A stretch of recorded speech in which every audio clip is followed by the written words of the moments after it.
asan ka ba?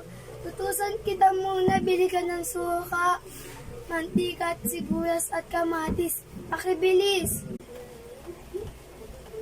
Akin na po. Ito na ko. Eto na na yun. Thank you, Nak. Nak, tulog ka na. May pasok ka pa bukas.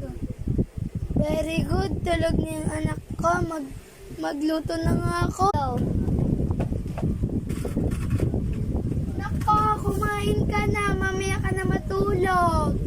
Sige po, Nay. Natutulog na po kasi.